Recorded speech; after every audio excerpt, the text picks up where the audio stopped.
Later for letting my kids disturb my husband during an important work meeting, after he said he would handle them for a day to prove how easy my job is.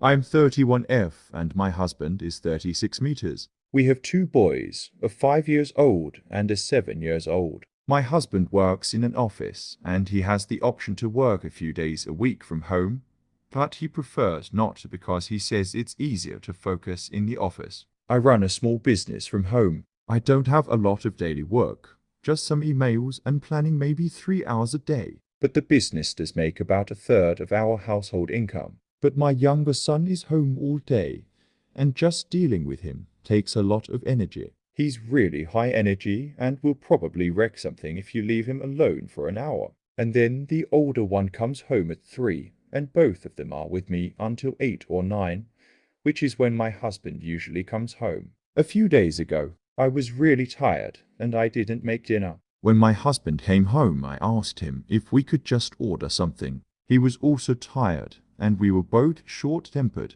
so we ended up snapping at each other. He said I should have at least ordered before he got home and he was hungry.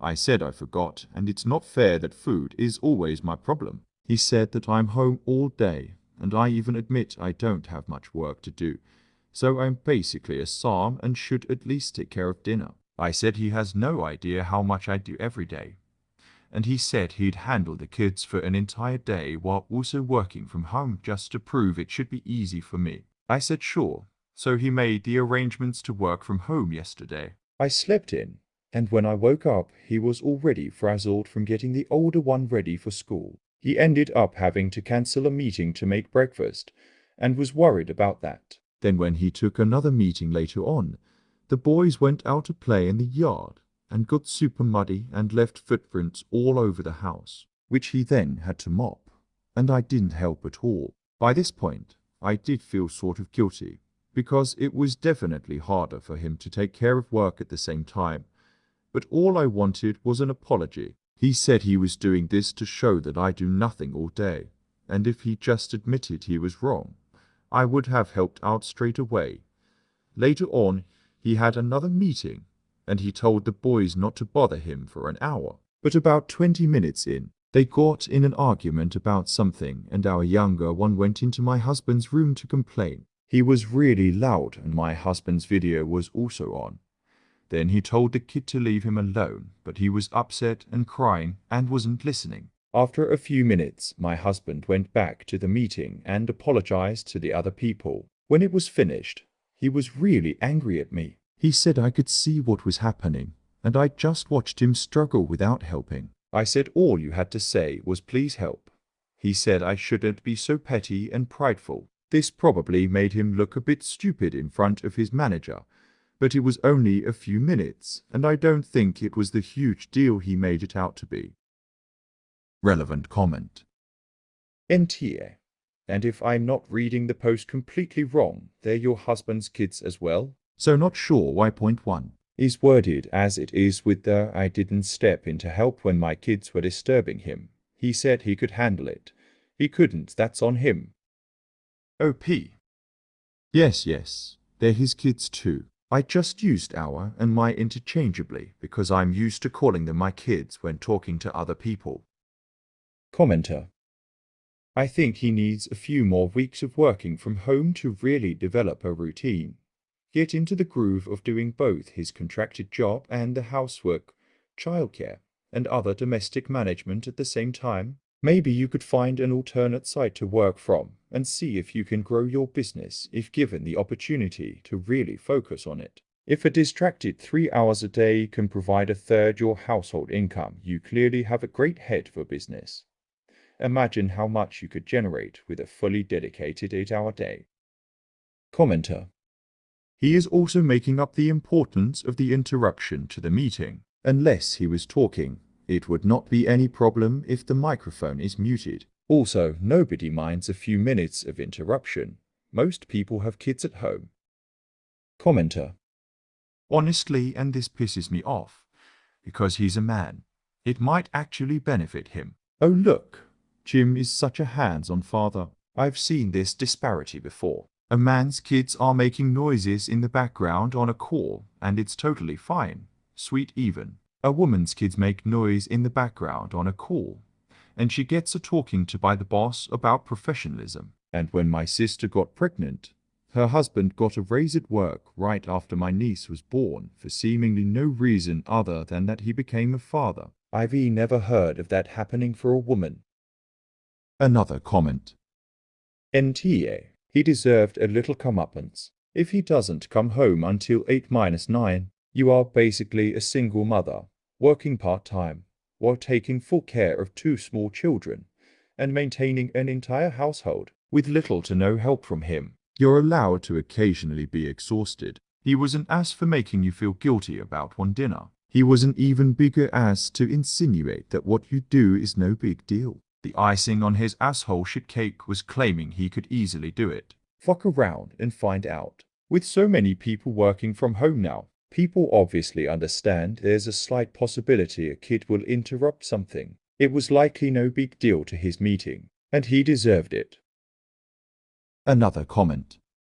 Him saying you can see him struggling but you did nothing is the whole problem. He sees you struggling and does nothing to help take things off your plate.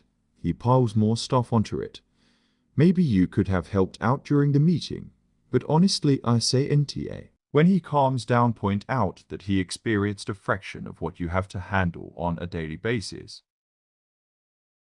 Hater for not letting my 6'6" brother have the free first-class upgrade the airline gave me on our 12-hour flight. We are at the beginning of my dad's retirement family trip. He is paying for all of us to meet as a family in Hawaii for a week since he is retiring after working at the same company for 42 years. There are 6 of us, but my brother and I live in the same part of the country. I guess it's relevant to say I am 5'1", and my brother is 6'6". I fly all the time for work and have quite a bit of status with the airline for which my dad bought our tickets. This is what happened way earlier today. We were all boarded and ready to go when a flight attendant came up to me and whispered that they had a first-class passenger not show up and they needed the coach seat to accommodate a standby passenger. She said I had by far the most status of anyone on the plane, so they were willing to move me to first class for free. I was like, oh yeah, and I took it in a heartbeat. I told my brother I'd see him in 12 hours, and let me know if he wanted any food or drink, and I grabbed my stuff and moved. Needless to say, I had a nice flight. When we landed and were waiting for our shuttle, my brother was so busy, but wouldn't tell me what was going on. He didn't speak to me the whole shuttle ride. We had a nice hello with the rest of the family, but after I got down from my shower, my MOM took me aside and said what I did was awful. I asked her what she was talking about, and she said that I should have given my brother the seat. I thought that would be the end of it, but all 5 of my siblings and my parents are upset with me, and the vacation is off to a very rough start. I was trying to play with my niece and nephew in the lobby waiting for lunch, and my sister said, no, they only like to play with people who give a shit about their family. What were you thinking? I asked her if this was about the first class thing, and she said, what do you think it's about? I said that he never asked me to switch with him. She said, an asshole makes people beg, family members don't. I've been by myself since brunch and not having much fun. Ater. Edit. Wow, this totally blew up. Thank you for commenting, everyone. I only saw my family for a little bit yesterday, and they were still mad at me to varying degrees. I have a really good friend that lives here in the military, so she hung out with, and we met some really fun and cute guys at a dive bar. So my vacation will be great no matter what. But reading your comments really gave me the confidence to not give a crap or try to at least. Thank you. Relevant comment. Had something happen to me years ago in Air Canada, Vancouver to Toronto red-eye, flying with adult daughter and got tagged for upgrade. I asked about letting her fly up front instead, and was told the seat is only available to the status holder. I was exhausted from a week working away, so I took it. No one shamed me for it. NTA. Your brother was getting a free vacation, and being jealous of your status was rude and ill-informed. Too many people think the life is Road Warrior is all peaches and cream. It isn't. Commenter. So they do go down the list. I knew that United had a list BC, I saw my name on the list as the next one to get upgraded once. Commenter. United literally puts the list on a screen so you know how many places down the list you are. They put the list in the app. Most airlines would not let you transfer the ticket to another non-status member anyway. Commenter. Yeah, OP. Tell them that it wasn't even an option for him to move to first class. If you had declined, they would have moved the next person on the list, not your brother. Commenter.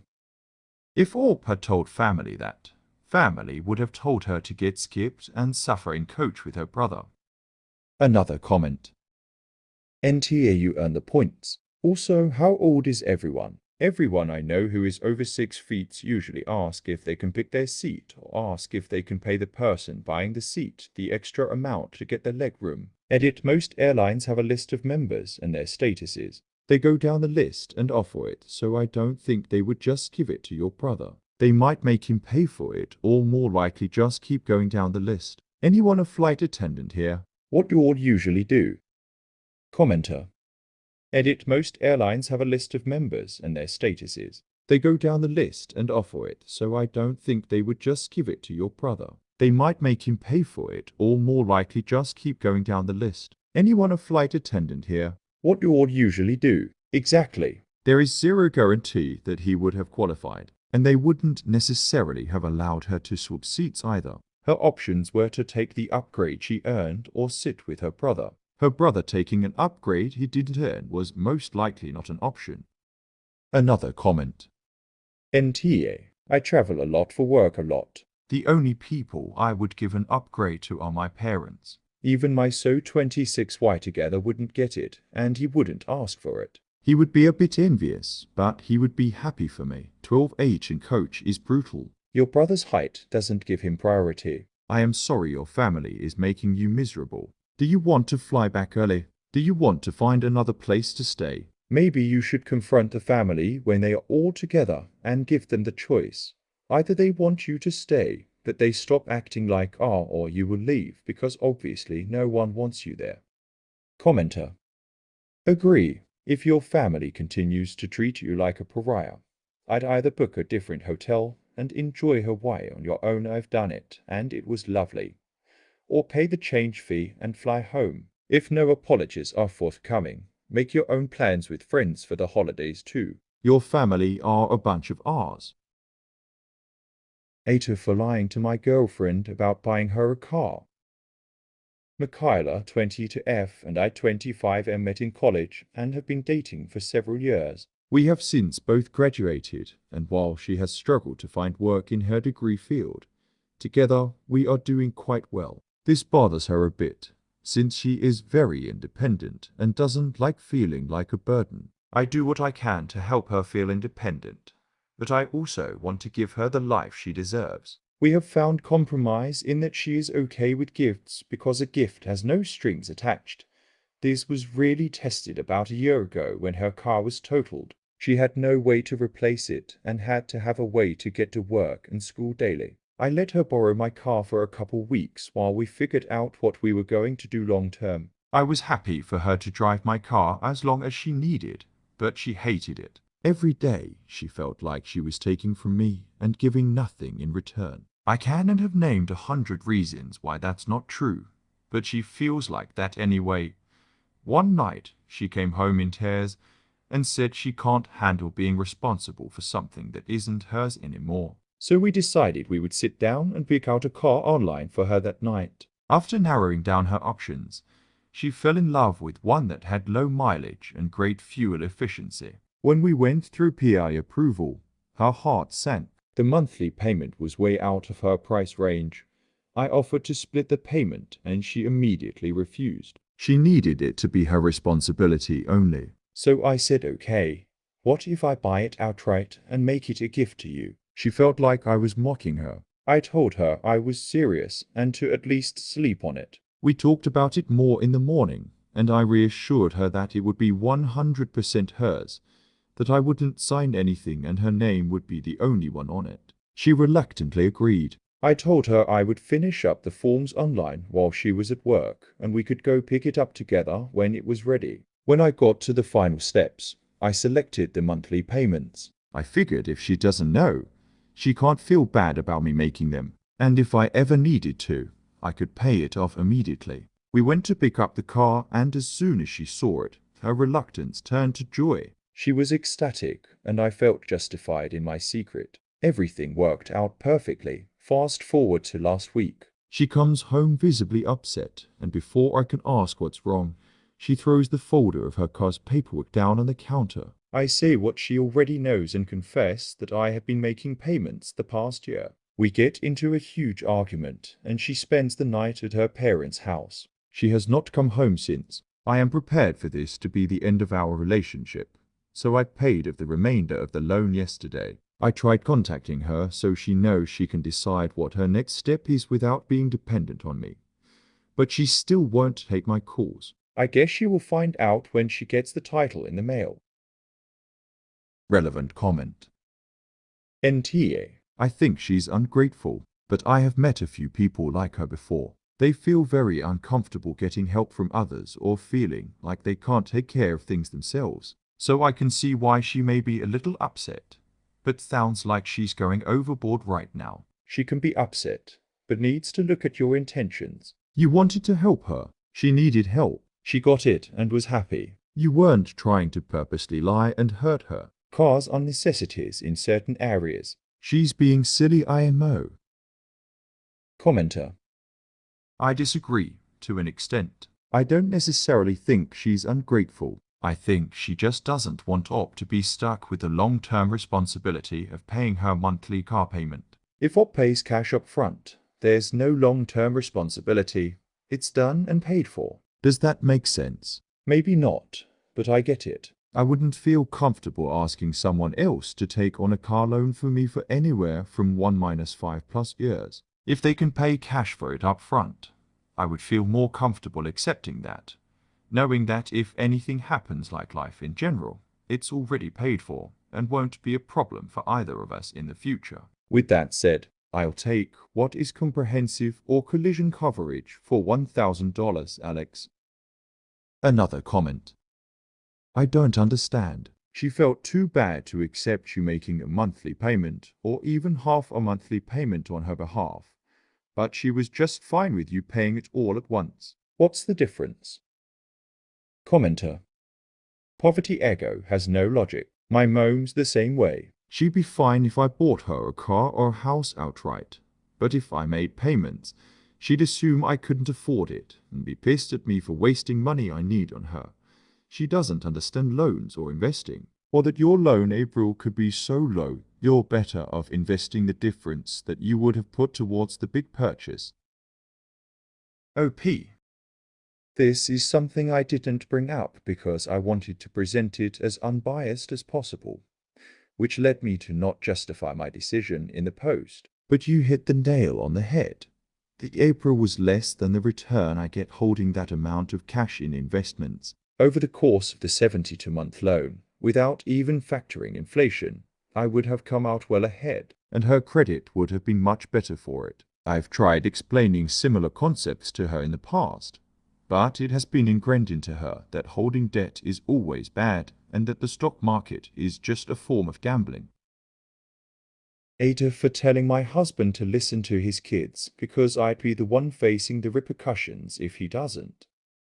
I 36F have been married to my husband Nick 40 to M for almost 6 years now. My husband has 2 teenagers with his ex-wife Lindsay 40F, and they have been divorced for 11 years. My stepdaughter is Melody 15F and my stepson is Jace 13M. My husband and I also have a 14-month-old son together. Nick and Lindsay have shared custody of my stepkids. And typically they can get along okay-ish. It's not what anyone would call a friendly CU parenting relationship, and both can be stubborn with the other at times. I'd hate to see them forced to sit in a room all day to mediate. But it's not as bad as some divorced people I have seen in my life. My relationship with Lindsay is not good anymore. Around a year into my marriage, she grew annoyed that she and Nick would be harder to reach than me. And I was getting more calls from the kids' school when they were sick or whatever. Jace has some health issues, so it's a common enough thing for him. It made Lindsay extremely jealous, and on her custody time, I would be calling her to try and get the kid who was sick or to make plans with her. But her job made it difficult for her to be reached, hence me being the only one available to pick them up. Once we got to the point where she was jealous, there was no going back. I had hoped during COVID and the kids not being in school that it would maybe take care of some of the jealousy, but it didn't. And once she turned against me, so did the kids. We had a close relationship before, and now they don't want it with me. They complain if Nick leaves them with me for a couple of hours, or when I pick them up from school. They're not as open and talkative with me. I spoke to them. Nick spoke to them. He spoke to Lindsay, and we even did some family therapy together. But the relationship is not what it was, and it's not what it was becoming before the issues. I bring all this up because recently, my husband learned that during his parenting time, he will be out of town for 4 days in May, and those 4 days fall on his parenting time with my stepkids. He wants them to stay with me for the 4 days, so he can see them for a few hours on the day he comes back before they go to their MOE mess. The kids do not want to stay at the house with me during that time. They want to be with their MOM. They were pissed he wanted them to stay with me. It started a fight between the 3 of them, and the kids told Lindsay, and she wants the kids to be with her. But the parenting agreement doesn't have a clause about this. I told Nick he should listen to the kids, and he told me it won't help anything if they refuse to stay in the house with me while he's not there. I told him he better listen to the kids because I'll be the one facing the repercussions of him not doing so. He told me I should want the kids with me, and I told him not when I'll be dealing with their anger and disrespect while he's gone. Relevant comment. NTA. If your husband keeps pushing this, then his kids eventually won't want to see him either. They will either come around or they won't. But pushing them will only make them feel like they have to choose. OP. That's a point I was going to bring up and then worried I was being too harsh about it. But I see this being possible even if he doesn't want it to be. Commenter. If he pushes for it, go stay with a friend. He can't have the kids stay if there is not an adult in the house. His parenting plan wouldn't like it. You are not a custodial parent and are not included in any custody agreement. He can't have them on his time. He can let MOM have them or not at all. Hell, let the kids come say pleasantries, then they can leave with MOM. Kids will garner some respect for you for listening to them. Maybe. Another comment. NTA. If he wants to see them for a few hours after he gets back, he should go to their mom's house and take them out or something after he gets back. It's completely ridiculous for him to expect them to spend 4 days at your house when he isn't even there and they don't want to be there. This is basically him saying he wants everyone to cater to his whims and convenience. Well, he shouldn't have had kids if that's what he wanted. Of course, if there were some sort of emergency, there might be special circumstances where you could step up to have them over. But it sounds like you are the type of person who would do the right thing in those circumstances already, so that isn't the issue here. OP. I would, and I would do so even knowing it was going to be a hellish few days for us. I'd never leave them without a place to go or refuse to take them in extreme circumstances. But they have a viable option and one that will create far less tension in the grand scheme of things. We could end up with a worse relationship at the end of the 4 days than before them, if it's forced right now. That would be shitty when the option for them to go to their MOM is available. There was a time they could have stayed with me for those 4 days without an issue and enjoy it, but we don't have that option now. Another comment.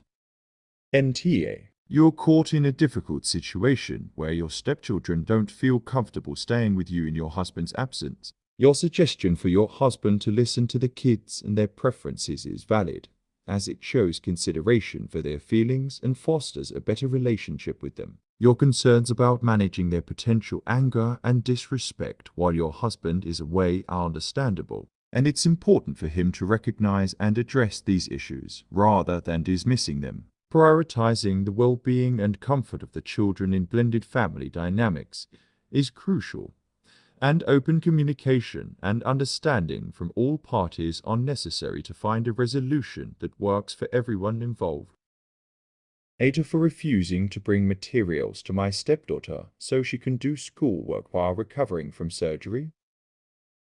I 40F married my husband when my stepdaughter, Elise 17F, was 6 years old. I met Elise when she was just 3. My husband and Elise's MOM had been divorced since Elise was a few months old. Elise's mother was already married to someone else when I met my husband. To make a very long story short, Elise's mother started to hate me during my engagement to my husband. Her husband at the time hit on me in front of my husband and his ex. For some reason, she blamed me and not him. Then a few months later and days before our wedding, she learned he had cheated on her multiple times. I was blamed for this.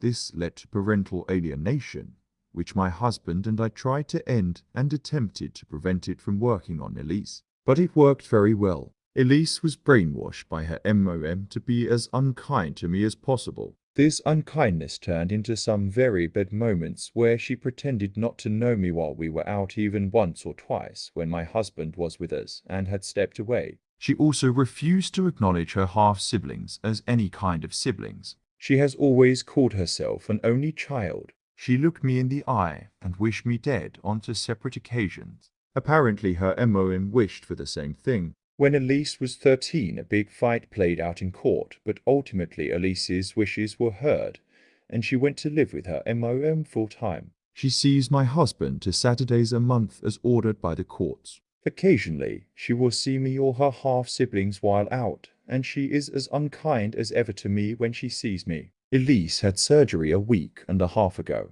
She won't be back at school for a few weeks yet. They have been emailing on work for her to do, but Thursday they had some materials to send to her home so she could complete certain projects. I was near the school and was asked by my husband's mother to pick up the materials for Elise. Elise's mother also told me to do it. She did not ask. I told them I felt it would be better for someone else to collect them, seeing as my presence is so unwanted. I told my mill that I knew I would be facing disrespect the second I got to Elise, and her mom's house. Mill told me I just proved to Elise that I don't care about her at all, and I never loved her unconditionally as a parent when I wouldn't sacrifice for her. Relevant comment. Oh brother, I'm on your side, Opie. Mill told me I just proved to Elise that I don't care about her at all, and I never loved her unconditionally as a parent when I wouldn't sacrifice for her.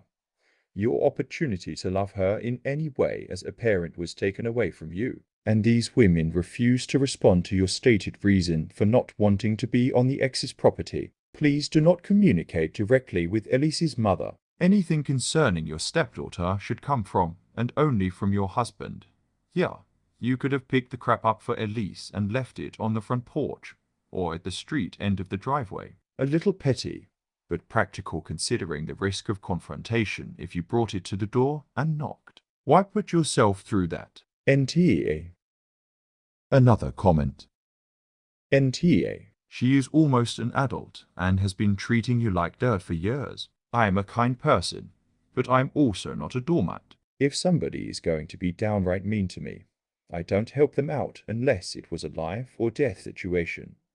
Finkley, the family members who are advocating that you go and help Elise are not doing her any favors either. They're trying to teach her that you can treat people like crap, and they should still be willing to do things for you. That's not how life works.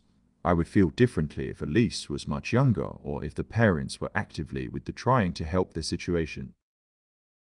Commenter. This. Totally agree and well said. ETA. NTA, I'm sure her teachers can give her an extension. This one blip isn't going to ruin or make the relationship between you and Elise better. Commenter.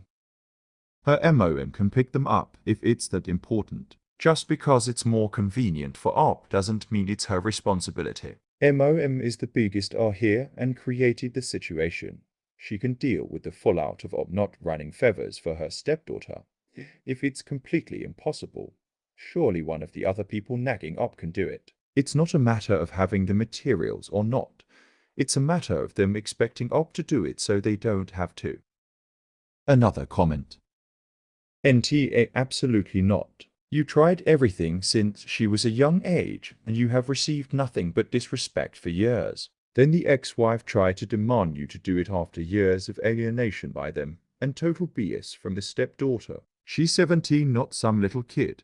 She will be an adult in less than a year. I disagree with the people commenting that you should just bring it over in the belief it will show you are the better person. I say anyone who believes that after all these years of what you went through are either doormats in real life or just want you to paint you as the evil stepmom. I'm sorry that Mill and ex-wife just want to use you out of convenience and Mill is trying to emotionally manipulate you. BTW, I hope if Elise ever gets married you and your husband do not foot any of the cost. 8 for humbling my colleague that her age is irrelevant compared to our other colleague's beautiful wife. So I have this colleague Jada F26 who is very obviously in love, or in crush is maybe a better term, since I believe true love comes after knowing a person anyway. She is in crush with another colleague. This dude is 40 and he is stunningly handsome, so I get the crush. Anyway, he brought his wife to work once, and she is as stunning if not even more. She looked around his age too. Then I knew for sure that she is 42 because Jada did some stalking online. She said EIW she is old. I thought it was a silly comment, but okay. But ever since, she's been relentless in her attempts in pursuing our colleague. It had gotten out of hand, and it was getting unbearable since we three work very close together. I confronted her and asked her what she was doing. You saw that he had a wife, and he seems very happy in his marriage. That old cow. The cow is maybe 120 pounds is. I ignored this comment. I told her she wasn't old. She was his age. What I said next might be I told her that she was crazy if she thought just because she was younger, she would automatically have advantage over the wife since beauty outweighs youth. She got very upset and accused me of calling her ugly. Not at all, I said. Just that the wife is very, very beautiful. Besides, all of this isn't important, because he obviously loves his wife, and to go ahead and try, and if she succeeded, it won't be because she is young and the wife is an old cow. It would be because the guy is a chitter or doesn't love his wife. She thought I was the R and is livid with me. Insisted that I called her ugly. I told her fine. I haven't spoken to her and the atmosphere is very awkward now. Did I say anything wrong? Should I apologize? Relevant comment. NTA. This girl is pathetic, and the 40-year-old colleague probably knows how to handle himself. She's likely not the first twit to throw herself at him. So it's too bad you have to be around it. But hopefully Mr. Good Looks will find a way to shut it down. Commenter. He is trying to shut it down. He went so far as to bring his beautiful wife around to send a message. My dad is a handsome man. He doesn't at all notice when women hit on him. But when he dies, he handles it by mentioning my MOM and making it clear he has no interest in anyone else. Another comment. Your coworker sounds awful and not someone I would trust working alongside. It is incredibly unprofessional, and if Jada was a man trying to break up a female coworker's marriage, he would most likely be reported to our. She needs to get a life and grow up. Let her look trashy. NTA. If she accuses you of calling her ugly, tell her she is because trying to break up a family is disgustingly ugly. Hater for gatekeeping my recipes from my one-upper dual. So my dual has a habit of one-upping people. At the beginning, I don't really notice it, but it is obvious now. Everyone in the family has something they are good at, and it's like their thing. For example, my daughter was really into making pies. One day, I'll call her Kelly, asked for the recipes. My daughter gave them and started to bring pies to every family event, kinda kicking my daughter out of her thing. Then pushed for the family to compare them. My daughter wasn't happy. The big one which made me really notice what she was doing was when she one-upped my youngest. She was 14 at the time, and when all the kids hit high school, they were responsible for getting gifts for events. My youngest wasn't hiding the fact that she was giving me a knitted scarf for Secret Santa. She was 14 and was very obvious about it. The whole family knew. So on Christmas, Dual got me a very nice scarf bonus gift and gave it to me right after my youngest gave me hers. So that wasn't okay. I had a conversation with her, and she denied doing it. My son also told me he can't see it. Ever since then, more people have been noticing it, and even my husband sees it. It has happened to almost every woman or girl in the family at this point. This brings me to the point of this post. I have really good Italian recipes for my MOM. I bring them to events. My DIL asked for the recipes and I told her no. This started about why. She accused me of not giving her family recipes, since I don't see her as families. And I told her it is due to her behavior. She called me a dick. My son is also on my ass about it, saying I am gatekeeping recipient since I don't like her. Relevant comment. NTA. Her behavior isn't acceptable. Give her the recipes, but altered. Missing ingredients, wrong amounts, etc. She can make a lesser version of it and then ask people to compare lol. OP. No, I'm not going to fuck with recipes and trick her. That not how to handle things. That blowing shit up. That's so petty and messed up. Let's set a trap to humiliating her. No, just no. Commenter. Isn't that what she did to your daughter, your child? OP. I'm not going to her level, no, she may be shit, but I am not going to be shit back. That's how you blow up a situation. There are many other paths to take that don't bring me to her level. Another comment. Next time she bring a duplicate of something she knows is another person's specialty. Take it, say thank you, and set it in the other room or the fridge. If she asks, say, well, we already have that item, so I will try and use it later, then toss it in the trash. Commenter. This or continuously brag on the other person's dish and not really acknowledge hers. Commenter. This was my initial thought with the scarf. I would have thanked UAL for the extra gift, set it aside, and spent the entire night doting on my kid's gift. Wow. How did you know I would love these colors together? And the yarn. You must have been planning such a thoughtful gift for a long time. Then proceed to put the ILS scarf in a bag, just slightly visible while I prayed in my child's gift. That was the original plan anyways. Another comment. If she needs to compete and let everyone know she's the best, the chance of the scarf being an accident is possible, but in no way probable. Trying to get people to compare pies is tacky at best. She can find her competitors elsewhere. NTA. Commenter. The part about the scarf being a bonus gift and the gifts being Secret Santa made me think that whoever got daughter's scarf was going to get the bonus gift. Commenter.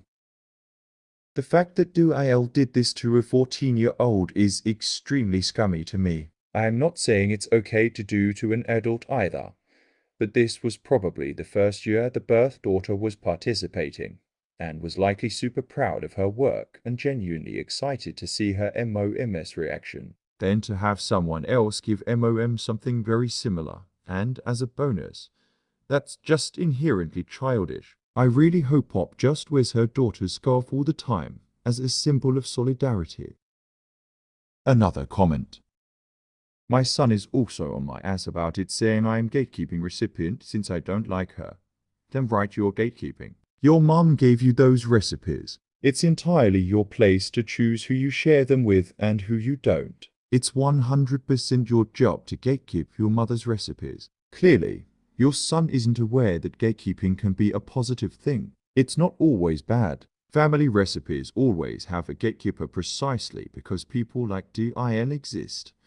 Not only has Dill's past behavior proven she is neither respectful nor trustworthy, but bullying and insulting you, and turning your son against you, all because you dared to tell her no, proves she should never have them. Ada for telling my daughters that I would choose my wife over them any time of day. I will keep it short. If anything is missing, hit me with info before passing judgment. My wife has been an awesome MOM. She loves our daughters more than life itself, but the problem started when the girls were PI teens, and they almost hate my wife, it feels. They were bullied in school because they looked different. Wife is different ethnicity, and they blamed my wife for being the reason they looked different. We are well off and live in a predominantly white neighborhood. We tried everything, therapy and counseling. My wife was on the protective side, and it didn't help either that she refused to let them be on sleepovers etc. with their friends because she was afraid for their safety. My MOM doesn't like my wife. My relationship with MOM isn't close because of that, and the girls found an ally in her. My oldest is starting college next year, and she basically said that she would finally be free to never step foot in our home when she has her own home. My other daughter agreed and even said that she would be moving in with her sister if she allowed it. Then they both basically said that if I wanted any contact with them, I was only welcome if I left their MOM. So I told them what I said in the title. They started yelling angrily and crying that I am the R and always taken my wife's side and protected her instead of them. Is it really that unheard of for a man to choose his soulmate over their children? I love my girls to bits that they're becoming adults and they will have their own lives and little families. Would I be allowed living with any of them? Then why are they expecting me to leave my wife? She's my home. Relevant comment.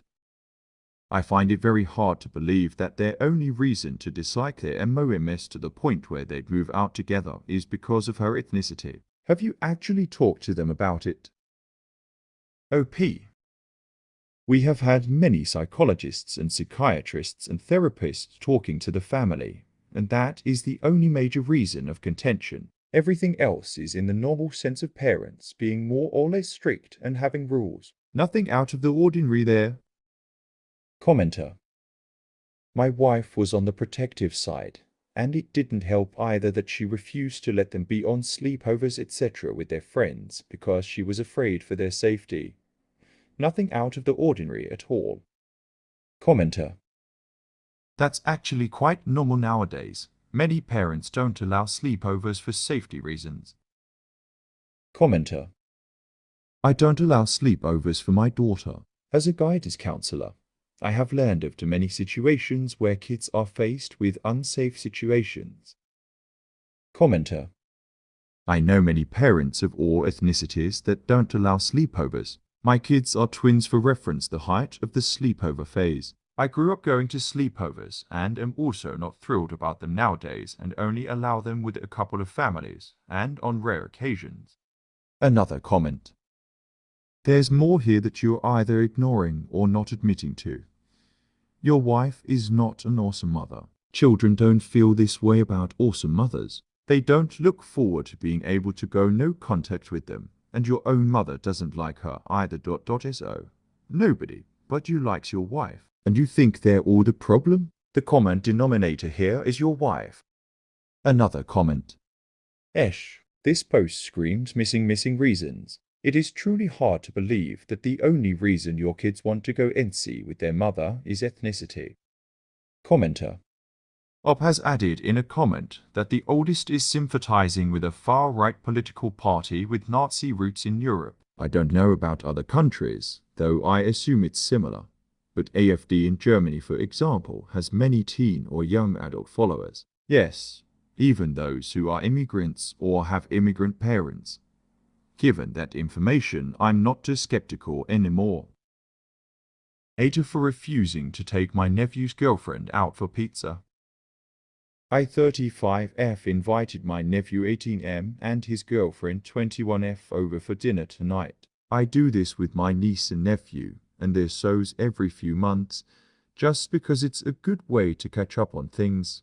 I like to cook, and they enjoy home-cooked meals without having to lift a finger or do dishes. Young people with full-time jobs, I get they don't cook every night. My nephew has a new girlfriend, and I invited her along. Since she is an extremely picky eater, not because of mental health issues or ADs or anything, just extremely picky, I asked her beforehand what she liked to eat and catered a full meal to her liking with her food preferences. I spend the whole day doing groceries and cooking today, as it's my only day off from work, and like I said, I enjoy cooking, so I do not mind this at all. And I also invited my mother, so she can see her grandson, and I always make way too much anyways. I had just finished everything in prep work that I could when my nephew calls, and I can tell he's sort of awkward in calling. I ask him what's up and he very carefully asks me if it's okay that we just go out for pizza instead tonight. I explain to him I rather not since I've been cooking all day and it'll just go to waste.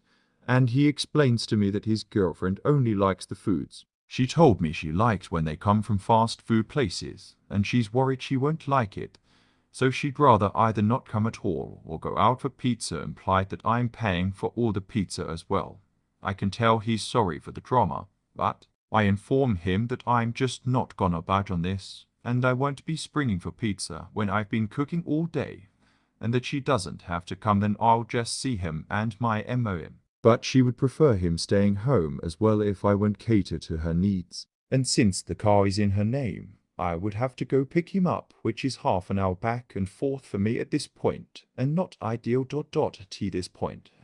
I was annoyed, and told her she was kind of being disrespectful and entitled, and he said he agreed, but just couldn't deal with the drama of her right now. I told my MOM this, and she said that it's financially no problem for me to spring for the pizzas, and I could just portion out the food and put it in the freezer, and it's about all of us being together, not about what we actually eat and that. I was being an asshole for not accommodating my guest. So, am I the asshole? Update.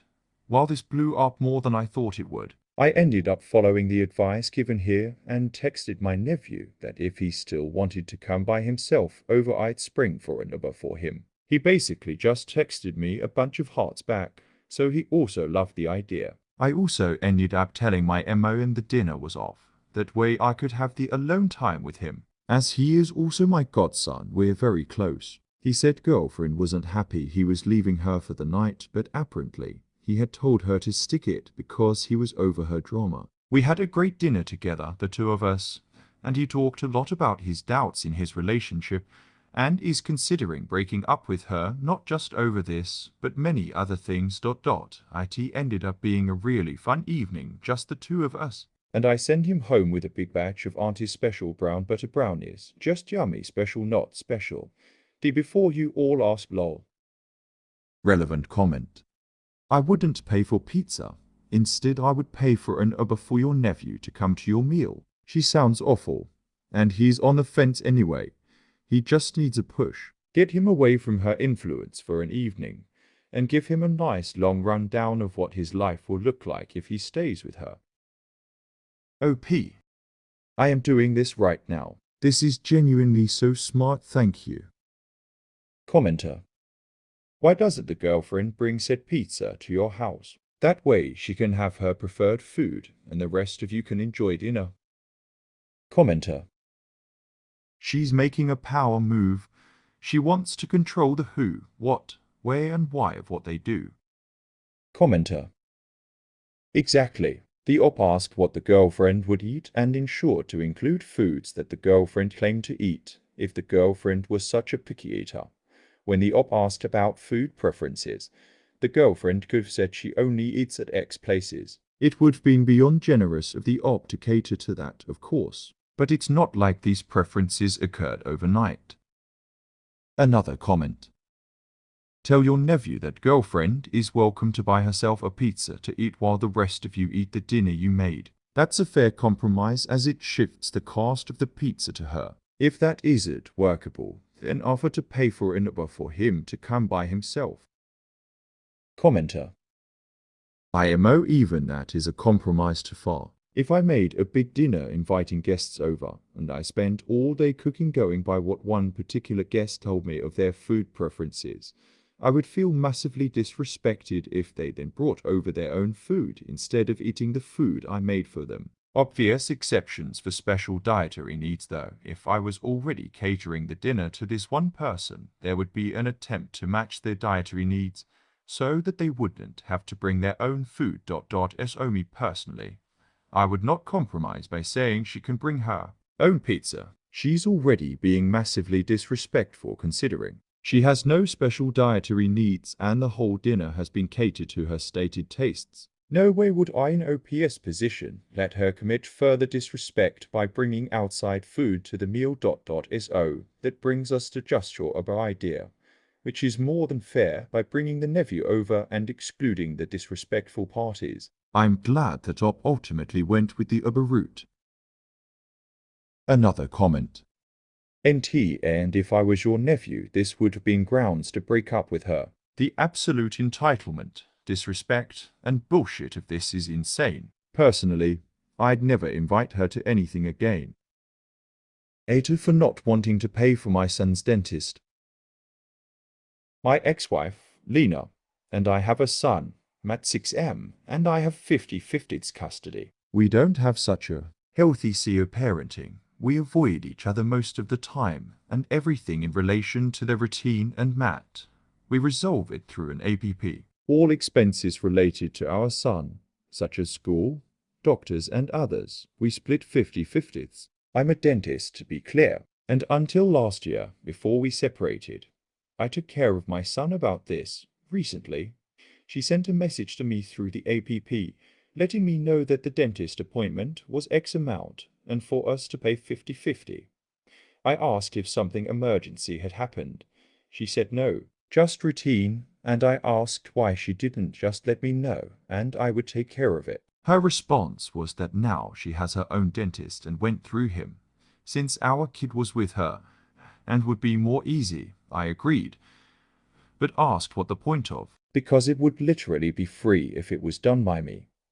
She kind of snapped me and said she expected payment from me. I replied that I would see because I don't refuse to pay anything for Matt, especially for health reasons, but a stupid expense like that doesn't make sense, and she can afford it. If she simply prefers to pay for something that I do for free. She was not happy. She said that this was an expense for our son that we agreed to share, and I was refusing to do so, considering that I am his father, and that she was not obliged to choose me as a dentist. We do have an agreement to split 50/50, but for me, this is the most absurd expense she had charged me, because I would understand if it was something emergency or outside my specialty, but a routine appointment. Relevant comment. NTA, yes, she is MOM, but this is a medical decision. Changing doctors should be something that is agreed on, not done unilaterally. I would look at the specific verbiage of the divorce decree. Do you have rights regarding medical care? Are you listed as his dentist? This sounds like she is deliberately just trying to make you pay extra, even if she has to pay extra to make you do so. Commenter. Agreed. She's definitely doing this because she knew Op would make a stink about it. Who in the world, especially in this time, would pay extra for something someone would do for free? Another comment. NTA, you state you have 50/50 custody, so I am going to assume that means you also have joint decision-making. Changing doctors would definitely qualify under that. Since you have 50/50 and you're a dentist, maybe just be the one to keep on that and make sure the cleanings and routine stuff is done on your time. Commenter. I agree. NTA, but ethically should you be treating your own son? DRs typically don't treat their own family. I get it that you can do this for free, and it seems your wife is being spiteful, but maybe you should consider a friend who is a dentist that you trust. Commenter. I'm not an expert on this, but I think ethics comes more into question with primary care and psychiatry, not dentistry. Another comment. Now, as someone whose dad was a dentist, I want you to think through if you want to press this. We asked our MOM to go elsewhere because we were starting to associate dad with pain or anxiety, and we didn't want to tell him. We weren't afraid of him, but we didn't want to hurt his feelings. Commenter. That's actually a solid point. A lot of people don't enjoy the dentist for reasons outside of the actual dentist or assistant. If the son just doesn't enjoy it, period, it might be better for him to go see someone else. Commenter. Which should have been communicated. However, knowing what we know from Op about their relationship, this was done to be petty. ETA. Wouldn't this also be something she could use against him too? I could see her weaponizing the idea his son is having negative associations against OP. Commenter. I don't think it could go so far as weaponizing, but if they already don't have a good relationship and already communicate through an app. It doesn't sound like Op and or his ex-wife could discuss this in a respectful and productive way. I am not saying this is the issue. But just because it's free for Op to do it, it doesn't mean the son wants that. And if the son doesn't feel comfortable saying that, which might not be a big deal, he's 6 to Op. The MOM might have been trying to mitigate the issue. Not saying this is the case. Just that it wouldn't be a surprise to me. Commenter. It takes two to tango. I am sure Op isn't a very healthy communicator and CEO parent. I swear someone could make a post about anything, but if they are a doctor, lawyer, accountant, everyone assumes Op is a saint. Why is no one considering that the son didn't want to see dad as his dentist, or she doesn't want to have to listen to him talk to her as the parent of the patient? He's 6. He's gonna need more than cleaning soon, like most well-to-do kids. Witter, if I put a lien against my parents' house and sued them for my college tuition. I, 17F, am graduating high school next month and am set to attend my first choice college with a partial scholarship in the fall. It's an in-state school about an hour away, and because of my dual enrollment credits, I should only be 5 semesters from finishing my bachelor's degree and then going for the master's degree I need for the career I want. 5 years ago my mom's MON died, leaving behind a college fund for me and my siblings, Kyle M25 and Kelsey F22. Mom's Aunt Teresa was supposed to oversee it, but she died in 2020, and somehow my parents wound up in charge. I don't know all the details because I was 12 when Mamor died and 14 when Aunt Teresa died. I'm not even sure exactly how it was structured or how much there was, except that it was supposed to be enough to cover a significant amount of our expenses, if not everything. Kelsey is a fine arts major and her first year of college was derailed by lockdowns, and she wound up losing an entire year. She was supposed to go back for her final year next fall just as I am starting college. But last night, at our grandpa's birthday dinner, Dad's dad, she announced that she had been invited to participate in a junior artist in residence study program and was deferring her last year of college. Everyone congratulated her, and my grandparents asked about what sort of stipend she was getting. She said there wasn't one, but Mamor's money would cover her living expenses. My uncle said that between me starting college and them covering that, the fund would be empty soon. And would her share be enough to pay for her final year after? That's when my dad said that since I had scholarships and my sister needed it more, I wouldn't be getting any of the money Mamor left for us. Everyone was shocked and started asking questions, but my parents insisted that it was important to support my sister's artistic goals the way we never were, and that I'd be fine. When my grandparents argued with them, MOM said I could take out loans for what my scholarship didn't cover and live at home to save money. I was in tears and my sister was upset that people weren't happier for her. When my uncle asked if there was even going to be money left for my sister to go back and graduate, my parents said they would take out a loan against the house to cover it. Everyone got in a huge argument and my parents and sister left. My grandparents, uncle, and aunt got to talking and my uncle, who is a lawyer, says he's going to look into it, and that we may have to sue them for my share of the college money, because he believes they mismanaged it. My grandparents are worried about them mortgaging the house and losing it, and suggested we take out a lien against the house for my tuition money, so they can't use it to get a loan to pay for my sister's expenses. Witter, if I sued my parents for my college tuition and put a lien against their house like my grandparents suggested? Relevant comment. This sounds like they horribly mismanaged the money. A fund that was supposed to cover even 50% of 3 college tuitions should have had a healthy 6-figure amount. Not to mention the fund was supposed to be used for tuition, not other programs. During the discovery, your uncle may find out some disturbing truths, but secrets, especially money secrets, always are the worst. Whether you do or don't, your relationship with your parents and sister is likely irreparable damage. Commenter. It's possible that an older person was leaving what to her was a lot of money. but it may not have been in the six-figure range. Commenter.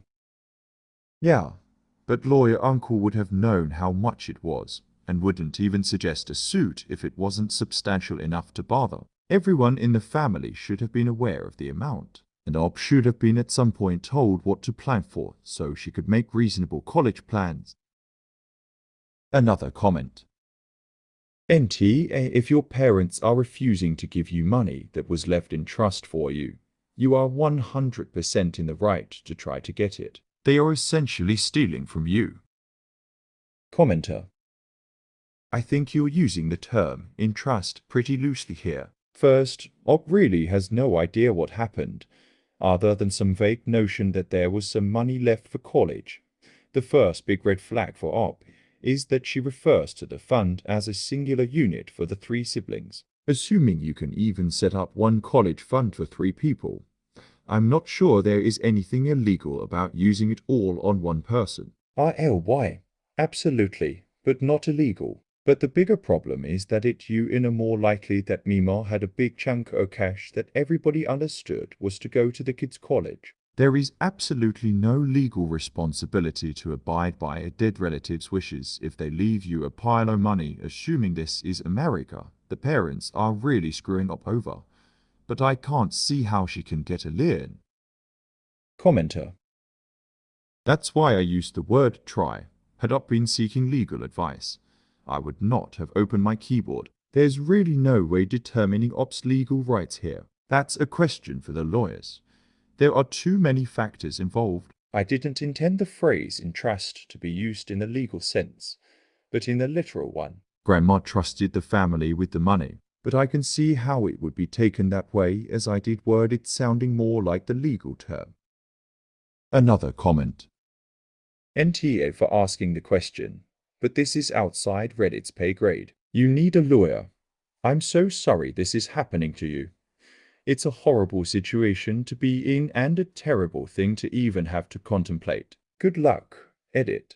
Sorry I missed that your uncle is a lawyer earlier. No, it doesn't make you the asshole here if you sued them. But you're the one who has to live with the fallout a lawsuit will create, and we don't know what your family dynamic is, or how it would affect you to potentially be extra from your parents permanently, which could be the result of a lawsuit. I'm not trying to sound discouraging, just thinking realistically of the long-term impact on your family relationship.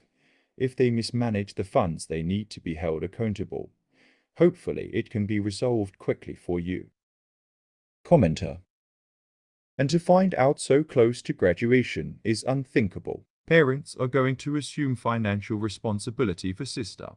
Yet Op is expected to apply for loans. I work with a number of recent college grads who borrowed heavily to fund their education. The amounts can be staggering. NTAOP. Follow the advice of your legal eagle and try to ascertain if your parents mismanaged a sizable sum, if the amount was small, and whether there was anything in writing.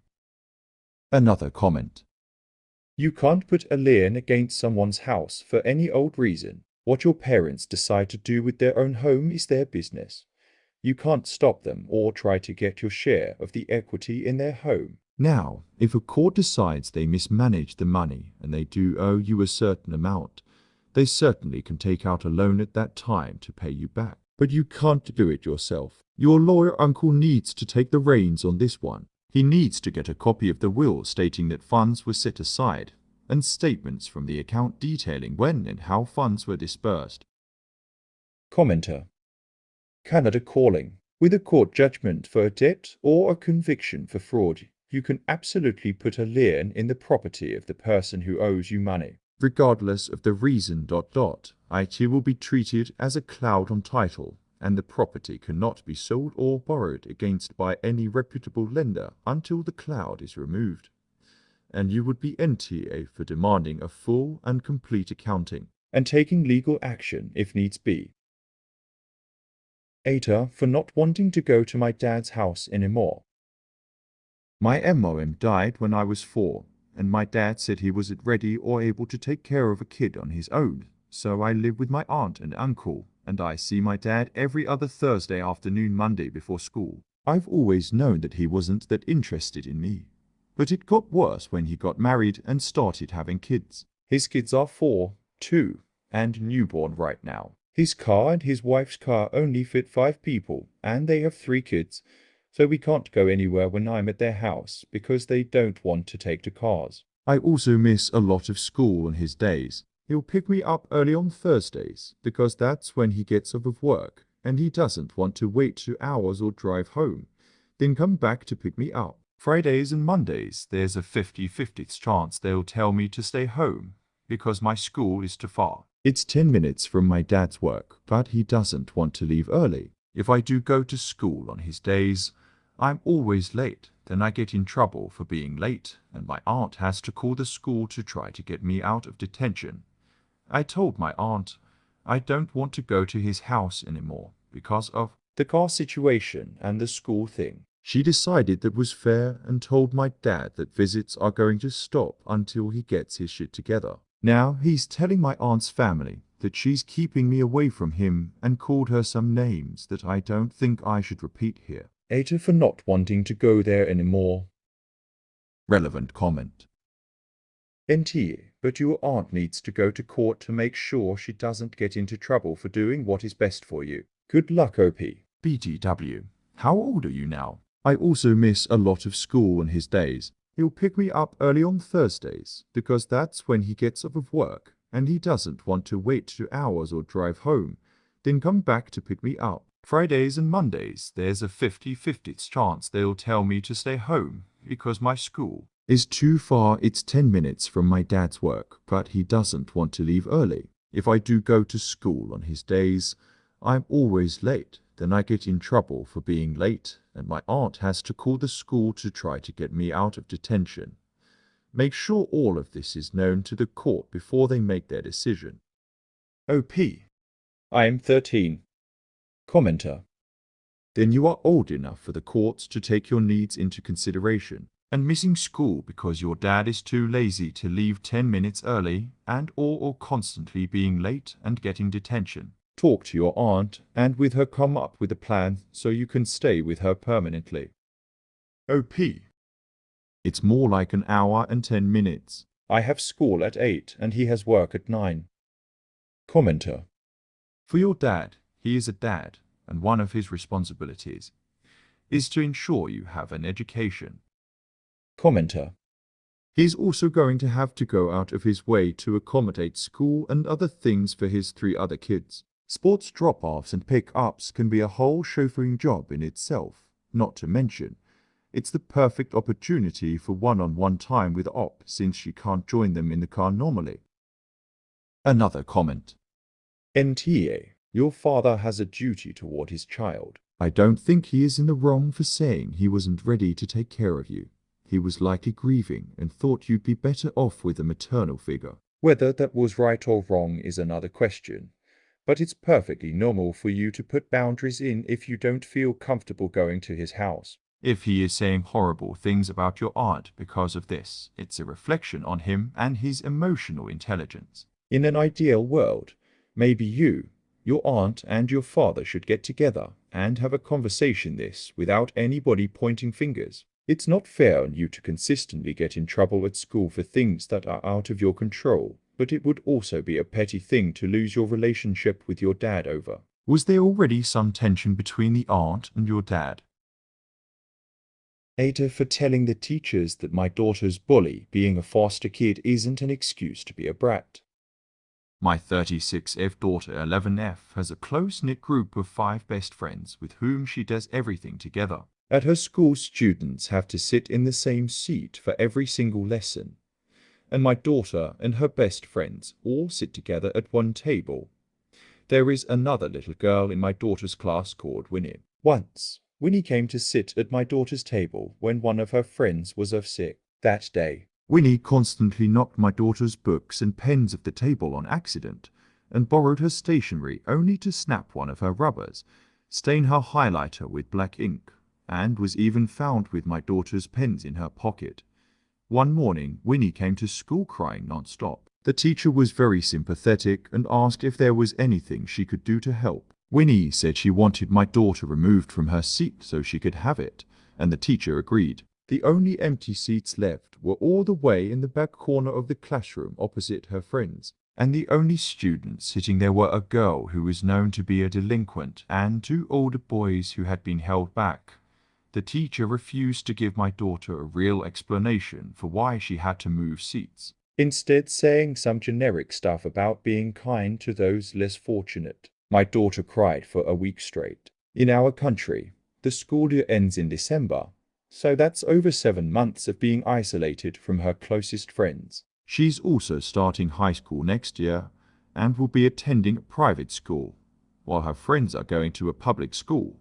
So this is the last time she can hang out with them every day. A few days ago, I was called into school because my daughter had gotten into an argument with Winnie. Winnie had confided in my daughter's friends about how she had gone into foster care after her parents overdosed. Winnie was always a loner at school and wanted some girls to sit with during this time, and the teacher sympathized with her, so she agreed. The only reason my daughter had to move was because there wasn't enough space for 7 girls, and my daughter was simply the one Winnie liked the least.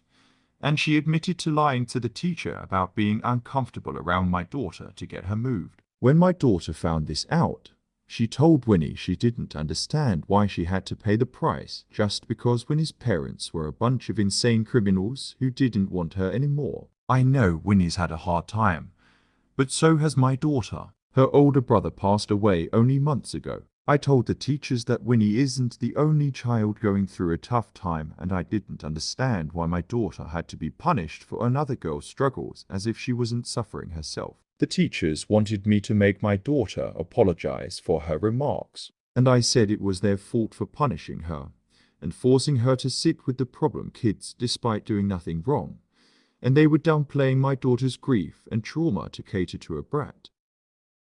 Relevant comment. This sounds like blatant favoritism. Unfortunately, I don't think any school system on the planet has solved the problem of teachers showing favoritism. Here in America, I would advise you to go to the teacher you have, then the principal, and if all that fails, go to the superintendent or school board if things get bad enough. One thing is for sure, start a paper trail if you can. If you can email the teacher and principal, do that. CC whoever you should. Unrecorded conversations in person practically don't count. If you do have such a conversation, email the person you talked to afterwards outlining the things you talked about and try to get them to confirm what was said. Commenter.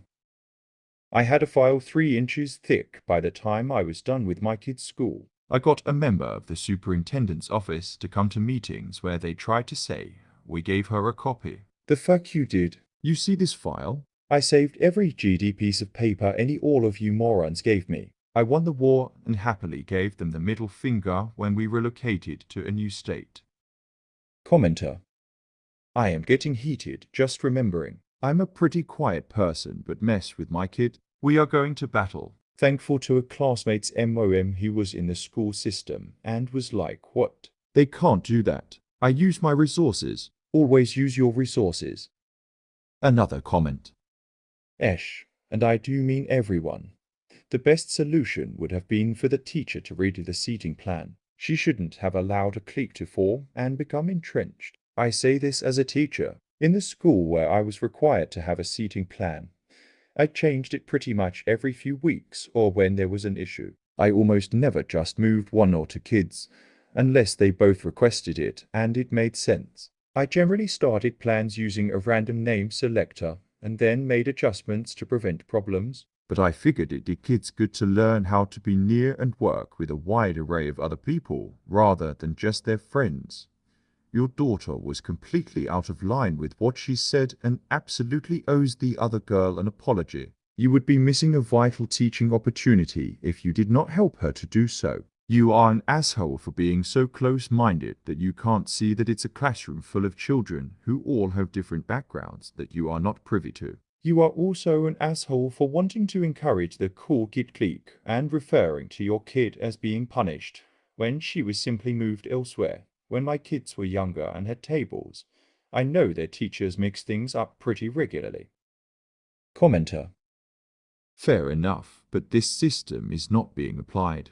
So our daughter is being forced against her will for others' convenience. If the teacher in question had a system to sort all the seats every few weeks and not complained about it, yes, he would be an asshole, but this is not the case. Our daughter is being forced to move seats just because the teacher wants to. This is not fair. She is being biased and showing blatant favoritism towards another student that don't have any sort of privilege. Commenter. It isn't here clique, it's a group of friends. If Winnie wanted to join in, she should have tried to be nice and make friends, instead of doing some shit to eliminate someone from the group. As if it was impossible for them to be all friends. Your daughter was completely out of line with what she said and absolutely owes the other girl an apology. You would be missing a vital teaching opportunity if you did not help her to do so. Daughter has every right to be angry that this girl used pity to make the teacher aid her in excluding someone. That's scummy. If Winnie wants an apology, she should give one first. You are an asshole for being so close-minded that you can't see that it's a classroom full of children who all have different backgrounds that you are not privy to. So what? That doesn't excuse what Winnie did. You are also an asshole for wanting to encourage the cool kid clique and referring to your kid as being punished when she was simply moved elsewhere. Dude, I feel bad for the kids you teach. If this is how you see a regular group of friends, they aren't the cool kids, they are friends. Another comment. NTA. I feel like there were more than a few options that the teacher could gone with before splitting up or isolating a grieving kid from her group of friends for 7 months, all on the word of one girl. The teacher could have asked Winnie a few basic follow-up questions. Why does it have to be that particular table? Why does the other girl make you uncomfortable? Would you like me to help you and the other girl talk it all out? This all smacks of just lazily giving the crying child whatever they want and letting them do what they want. To shut them up, and I've unfortunately known a fair few people who based their whole personalities around this and got started around this age.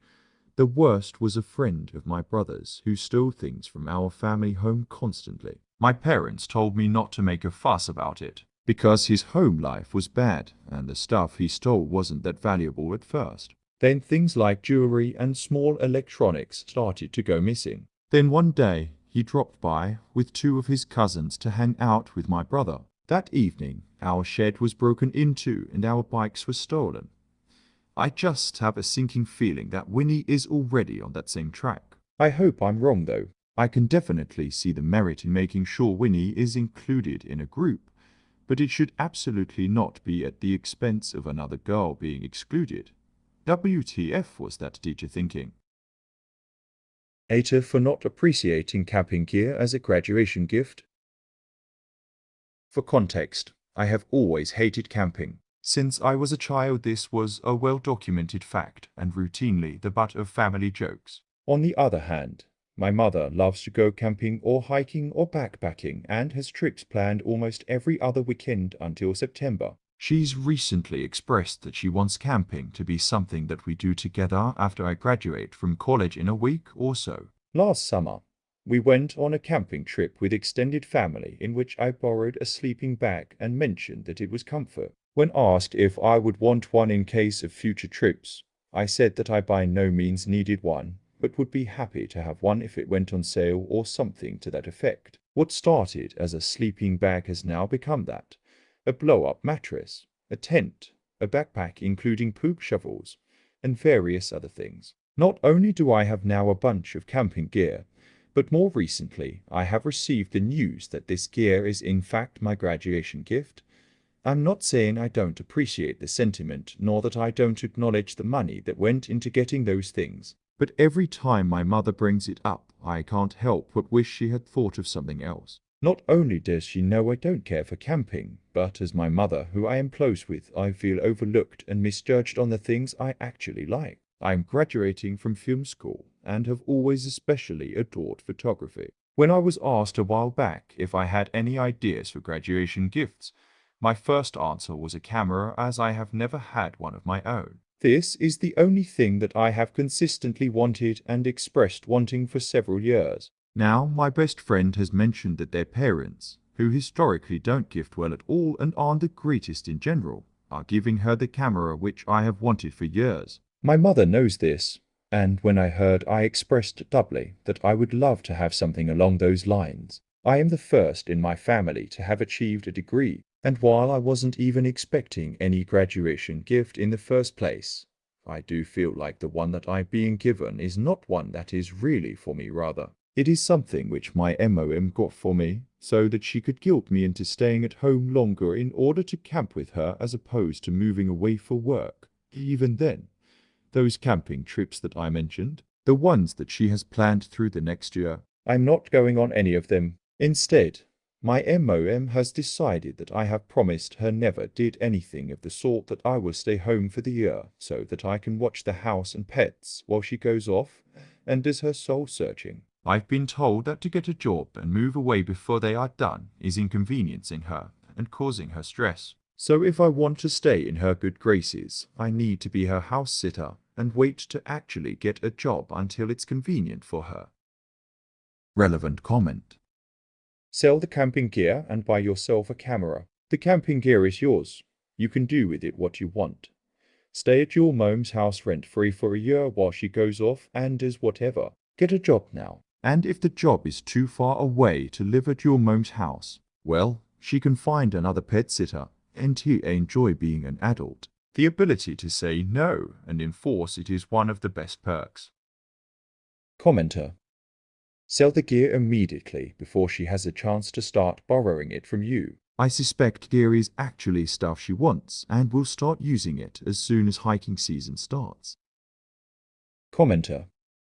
Or, lock up the gear and if she asks, give her a renter's fee. Do that for any family members. Wanna borrow the tent? That'll be $150 for the weekend. Borrow the sleeping bag? That'll be $20. If she uses your stuff, you'll get your camera in no time. If the item is lost, damaged, or stolen during the trip, make sure the renter's contract has a clause about that. And some trips, say no BC someone else is already renting that item, and if they'd like, they can put a payment to hold said item for their next trip. But you got to know when that'll be. Of course, the hold is non-refundable too, or if they don't want to borrow it for a fee, you can sell it to them. Maybe 10% of the original price. ETA 10% of the original price. Another comment. Yeah, my mother gave me presents that the person she wanted me to be would like. Do you want to stay in her good graces? NTA. Commenter. This is my parents. I left at 18 and no longer had to actually be forced to use the thoughtful gifts my parents decided I needed. Once I was out of the house, said thank you, either return the item, give it away to a friend, or donate. Worked most of the time. Worst case was parents offered to pet sit one weekend, and we came home to new carpet in family room, the one I was going to install hardwood in. Insult to injury, it was in a color my MOM loved, and I hated and didn't match the family room decor. The following discussion did not go well. Sell camping gear, no explanation necessary. Buy what you want and leave. You are under no obligation to help your MOM fulfill her dreams. It's your life, live it your way. Another comment. NTA. Your MOM sounds kind of like a narcissist trying to be nice to you, because that's what is expected of her. I'm an avid camper, and I know in my bones that some people just don't care for it. Same with hiking. Forcing someone along when they don't like it or want to be there just makes everyone miserable. Sell the camping gear and buy yourself the camera. Move away and get your job. It's incredibly selfish of your MOM to hold you back in your career like this. Ada for telling my MOM my wedding is not the time or place to try and trick her daughter as a test. My MOM was married to another guy before my dad, and she has a daughter, Elizabeth 35F, from that marriage. They divorced when Elizabeth was 2 and she met my dad a year later. My mom's ex-husband was pretty bitter about it, and for years they thought it wasn't impacting Elizabeth, and he wasn't bringing her into his anger about MOM moving on. They found out the truth when MOM was pregnant with me 26M. Elizabeth started saying all kinds of shit about my dad and me, and she told MOM she wanted her to lose the baby. She told my MOM that her and her dad would say prayers for my dad and me to die and for her to be a family with them again. She also confessed to lying to the neighbor about stuff my dad said. They apparently knew the neighbor had been weird with him or them for a while but had no idea why. She was also lying in school and to her friends' parents about my dad being super strict and mean and not letting her do a bunch of stuff. I know my MOM ended up winning full custody by the time I was 1, and her ex was ordered to take parenting classes and therapy. The memories I have of Elizabeth living with us are not pleasant. She always wished me and Dad dead, and I remember her wishing other disturbing things on us. She told me she hated me and that I was a fuck up on Mom's part. She said my dad was a bed warmer who didn't get that he was supposed to leave. I didn't really know what a lot of stuff meant at the time, but it became clearer with age. She even tore up photos around the house to cut Dad and me out.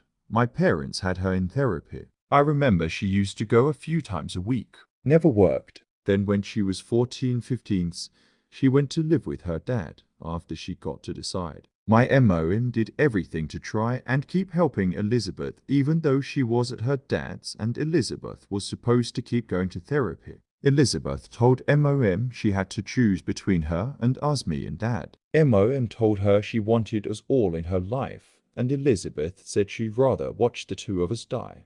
Last time I saw Elizabeth was at my high school graduation. Her husband's sister or brother was graduating too. She was still as hateful as ever. I haven't seen her since, but my dad saw her twice, and she was as cruel to him then as ever. But my MOM hasn't given up that she'll realize what her dad did, and that we're not to blame for them not all being a family, and that Dad and I aren't as bad as her dad made her think. Elizabeth has started talking to our mutual grandparents again, and now my MOM and grandparents want to trick Elizabeth into being at my wedding to show her she can be around us. MOM said it would be a test to see if she can be civil at least, and I said no way, that my wedding is not the time or place for that, and none of them can come if they insist on trying that. MOM begged me to reconsider so we could have Elizabeth back.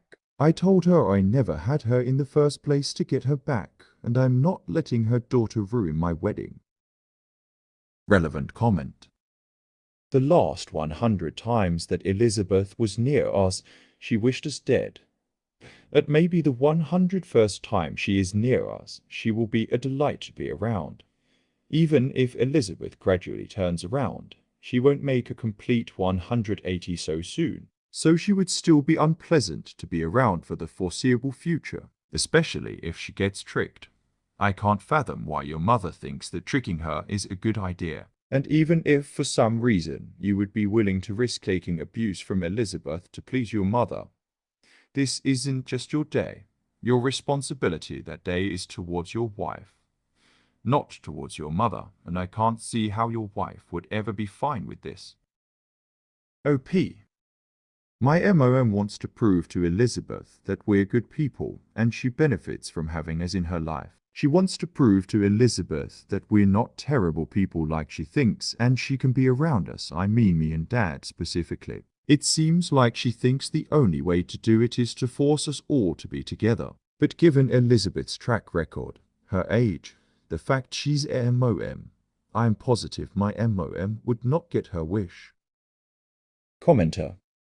Why force someone into a relationship? Even if she stuck around, it would never be pleasant or comfortable. Your MOM is dreaming this possible relationship. It's never going to happen. It should definitely not be attempted at your wedding. It's your day, not your mom's. Don't ruin it for a lost cause. Another comment.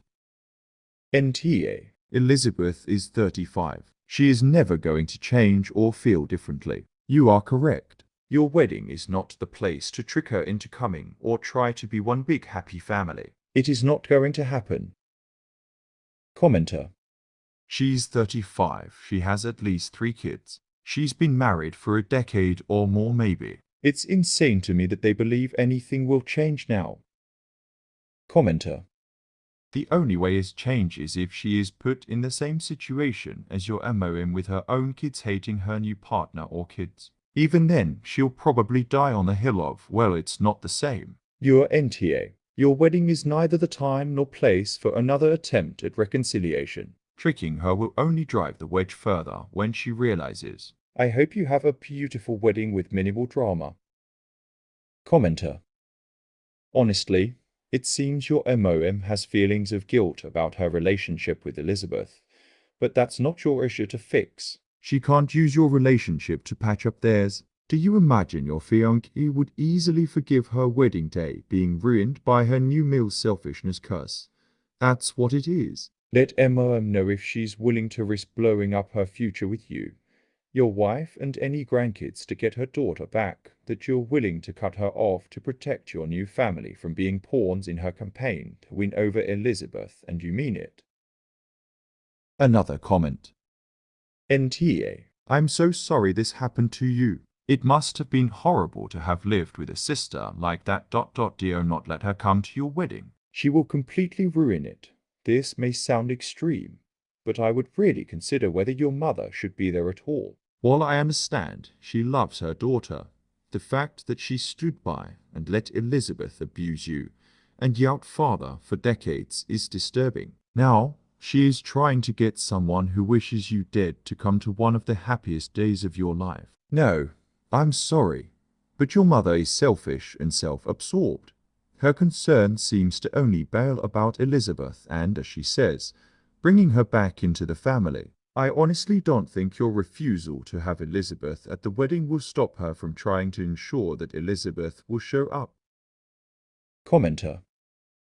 Honestly, Elizabeth will probably react in a bad way by having been lied to and manipulated into being publicly humiliated, by being tricked into attending a lavish party to celebrate and honor a person she has clearly stated she does not want contact with. But that's not who is ruining the wedding. It's Ops MOM and Grandma who think lying and manipulating Elizabeth to publicly humiliate her at your wedding will somehow result in a breakthrough of love and respect who are ruining Op's wedding. They are only proving to Elizabeth they are not good people and they cannot be trusted. Unfortunately, they are proving the same to OP. Another comment. SOO. Your MOM is willing to trade your happiness and relationship with her in exchange for more hate and vitriol from her firstborn. NTA. Stick to your guns. Don't let anyone ruin your wedding. I'd also make sure you have security at your wedding and reception. Put you a half-sister from hell on the do not let in list. And if MOM and GMA keep pushing, add them to the list. I honestly wouldn't be surprised if they invited her behind your back and the sister from hell decides to come just to FCK you day up. That woman is a write-off. Her dad turned her against your MOM. There's no getting her back. But as you already know, you may very well have to go low or no contact with your MOM and Grandma after this. Ada for not wanting to give my best friend tampons anymore. I love my best friend. We have known each other for 10+ years since high school, but she is really irresponsible. She forgets her backpack, her headphones, etc. at home all the time. She's the same way on her period. Every period she asks me to borrow a pad or tampon. She always forgets them. I've gotten to the point where it annoys me. Like she asked me to borrow one today. She starts her period at this time of the month every month. I asked why she didn't remember to bring them and she looked shocked. She said she forgot. I told her to use toilet paper. She told me she can't, she'll bleed through it. I said I was tired of giving her tampons. I've loaned her out a bunch. I always remember to bring mine. Why can't she? She said I was being a shit friend. She asked if I was seriously not going to give her one. I said I was serious and she'd figure it out without me. I'm not always going to be around. She can't always rely on me. It seems to me she forgets her stuff on purpose because she knows I'll always bail her out. She ended up buying tampons and I watched her do it. I said she has to understand they're expensive and she asks me almost every month. She said I was a terrible best friend and left her high and dry. Relevant comment. NTA. She's an adult and needs to start taking responsibility for her own cycle. What would she have done if you weren't there to bail her out? Periods can definitely be irregular. and I think every menstruating woman has either lent or borrowed an emergency tampon at some point in their lives. But if your friend has a cycle like clockwork, then she is just relying on you for convenience and not having to pay for her own supply. It's not hard for her to keep extra supplies in her handbag so she doesn't get caught out. Commenter. At some point, you've got to act like you're taking a small child with you and treat your bag like it's a diaper bag. Almost all bags have compartments in them. Use one to store a couple pets' tampons. I literally have face masks in 2 of my bags, despite not needing them anymore. And I keep a coin for cart deposit when grocery shopping in my day bag. Another comment. Esh. I assume this woman is not a victim of period poverty. You can't borrow a tampon, so I can see why it is wearing to constantly have someone wanting freebies. It's ahish to cut her off without warning when she is bleeding. She shouldn't assume you will always have her covered and is an alpha forgetting unless she has ADHD or similar. But it would have been kinder to let her know in advance that she should keep spares in her backpack, as you couldn't keep spotting her stuff. You could have asked her for a pack in return, etc. Commenter. Getting a return new pad or tampon or pack is the borrowing aspect for hygiene items. This friend is just being a mooch. I have ADHD. It's not an excuse when it's constantly happening. Another comment. NTA, fortunately for me, those days have passed. However, back in the day, I always kept a few emergency supplies in my handbag and taught my daughter to do the same. She carries a small makeup bag in her purse and book bag as her emergency stash. If you have a regular cycle, it's not that hard to remember. Commenter. Similar. I had an emergency stash in my office desk, and I keep one in my car, both in makeup bags. I always buy purses that have an interior zipper pouch and always have at least a couple of tampons, usually 4, and a couple of pantaliners in there. It didn't tell Mum about my wedding.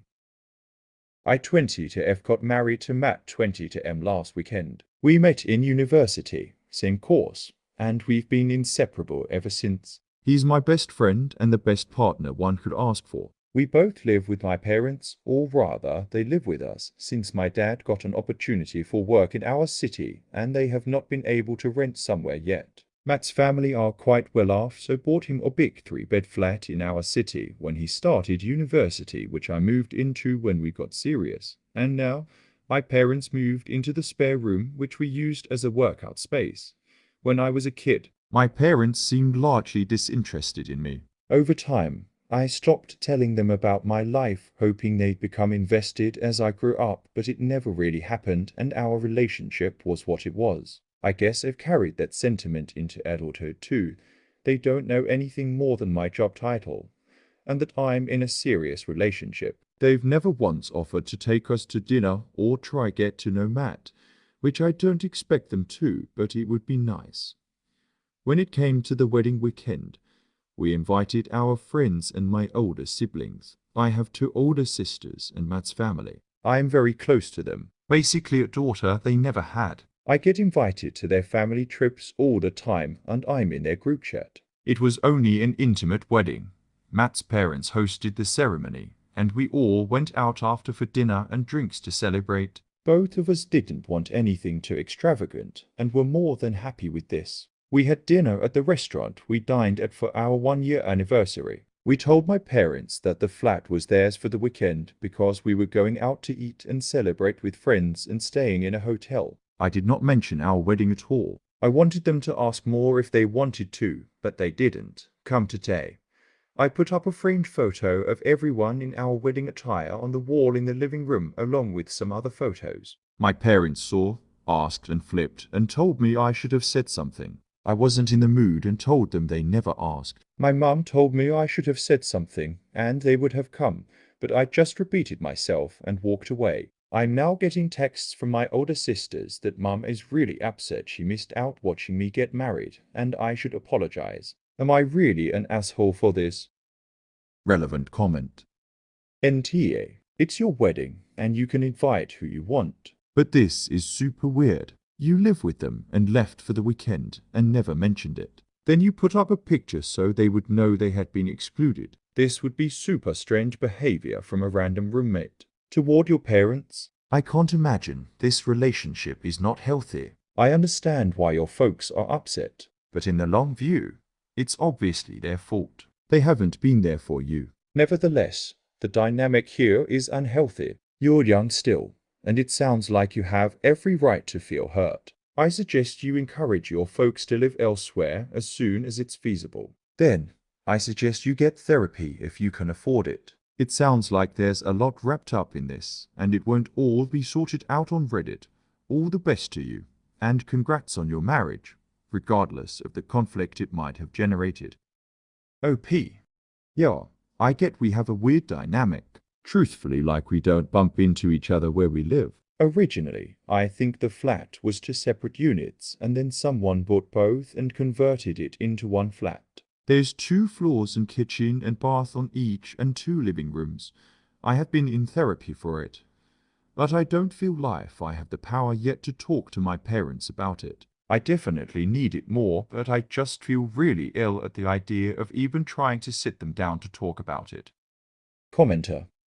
Glad to hear you're getting some help. You're definitely not an asshole, but this whole situation gives off hurt child vibes. Like, you didn't really know what to do, and you ended up going with something that you knew might draw attention to the underlying issue, because you couldn't figure out what else to do. So I don't think your sibling is wrong to call this out as not being completely cool, but a conversation with her about your complicated feelings might be productive. Truly wishing you the best. Progress takes time and effort, but it sounds like you have good sources of support. Keep it up. Another comment. So your siblings didn't ask why your parents didn't come? They didn't even tell them you got married after. OP. No, they never asked me why. They know my feelings regarding our parents' relationship to us, so I guess they thought it best not to. Commenter. So they feel the same way about your parents? That they didn't matter either to them? OP. No, they have a closer relationship, and I'm not sure why, to be honest. My parents have just always been like this with me. Another comment. You are free to invite whomever you please to your wedding, but what makes you the R is you're passive-aggressive. You never ask. How do you expect them to ask about something you never told them about? I don't go around randomly asking people, are you getting married this weekend? If you didn't want them there, that's fine. But don't play games and then act like it's their fault they didn't know about it. Commenter. If we can trust the op, her parents have been indifferent towards her entire life. She has tried to reach out to them in the past, only to be met with disinterest. I suspect that had she told them she was getting married, she feared they would show no interest towards the most important event of her life. I'm marrying my boyfriend this weekend. That's nice. Would you like to attend? Sorry, we have other plans. In other words, she didn't want to experience rejection for the umpteenth time. The are her older sisters who should have stood up for her to their parents and explained why they weren't invited. They understood why she didn't invite them. She was afraid of their rejection. Commenter. Op has her own perception of how her childhood was, which may or may not be accurate. I don't know. But she was asking for judgment on this specific incident. She decided to play a passive-aggressive game with her parents by giving them some vague story about going out with friends and stay at a hotel and expect them to ask for details. They allow their adult child to live their life without nagging. She intentionally did not tell her parents that she was getting married so that she could set herself up to be the victim when they were upset they weren't told, and she could blame them for not asking every time she walked out of the house if she was leaving. To get married. Another comment. And what did your sister say when they didn't see your MOM at the wedding? Did they have a good relationship with her? BC, they could have had commented her something about. Don't understand their behavior either. OP. They know how I feel towards our parents, so they probably didn't ask me for that reason. They do have a better relationship with our parents than I do. Another comment. Were your parents supposed to just come out and say, "Are you and Matt getting married?" If I tried that with my adult daughters, they'd tell me to mind my own business. Well, no, they wouldn't. But that's because I wouldn't ask. They are adults. They have private lives. If there is something they want me to know, they'll tell me. We told my parents that the flat was theirs for the weekend because we were going out to eat and celebrate with friends and staying in a hotel. I did not mention our wedding at all. I wanted them to ask more if they wanted to, but they didn't. Of course, they didn't. It's none of their business where you're going. You say you wanted them to ask more, but they probably figured that if you wanted them to know more, you tell them. You absolutely cannot hang this on them. You did this, excluded them from your wedding as punishment, and you're trying to make it their fault. It's not. If you want something, ask for it. Don't wait around to not get what you want so that you can feel injured. Don't expect people to just know what you want. You're an adult. Act like one. Commenter. Op mentions in one of her comments that she has an engagement ring. Most mothers I know would definitely take notice and inquire if their daughter turned up with one of those. OP. They weren't meant to explicitly ask if we were getting married, but they could have started a conversation about it. I know they're capable of it, but only when it came to my education. My personal life. I never got any conversations no matter how much I tried starting them. If my kids said they were celebrating with friends, I would at least ask them what was being celebrated. It's not like I'm a stranger where it would be intruding to ask. I'm literally their daughter. Ada for telling my Mill that she needs to stop telling my 6-year-old to be ladylike. I am a dad of 3 10F, 10 meters, and 6F. My 10-year-old daughter is pretty girly, but my 6-year-old daughter follows my son around like his little shadow and is what people sometimes call a tomboy. Disclaimer. I have no idea if that is an offensive term now, but apologize if it is. She loves sports and being outside with her big brother, and they are pretty close. For the spring, she just started playing lacrosse, which my 10-year-old son has been playing for years, and they have been spending so much time together outside practicing. It's pretty cool to watch as a dad, since I was worried about my singleton bonding with the twins when she was born. Anyway, my meal was over the other day, and the kids were outside playing while we were on the porch watching, and my wife was making dinner. They were just playing catch, and my son leaned over to spit, so my 6-year-old did the same. My meal said nothing to my son about it, but yelled, "Rosa, you need to be more ladylike. Don't copy your brother when he does that." I told her it wasn't that big of a deal, but she insisted that we need to get this under control because Rosa doesn't act like a lady should and is getting too old to think it's okay. I argued with her a bit and she ended up leaving. Now my wife is mad because she thinks I disrespected her mother and should have understood that it's cultural for my Mill, and she will always think this way. If it matters, I am a white guy from New England and my wife's MOM is from Nigeria, but my wife was born and raised in the Oz. My wife insists that I need to be more understanding of the cultural differences and understand where her MOM is coming from. Edit. Guys, this is not a spitting in public debate. I would have been fine if my Mill corrected both kids because spitting is gross. I am annoyed that she only corrected my daughter because of her gender. Can we please stick to the issue at hand? Relevant comment. NTA, take your time and educate the women in your life. Both of them. Your daughter is growing up into a world very different than these women grew up in. OP. That's actually a good point. My Mill is in her 70s, so she grew up in a much different time where women and girls had certain expectations. Another comment.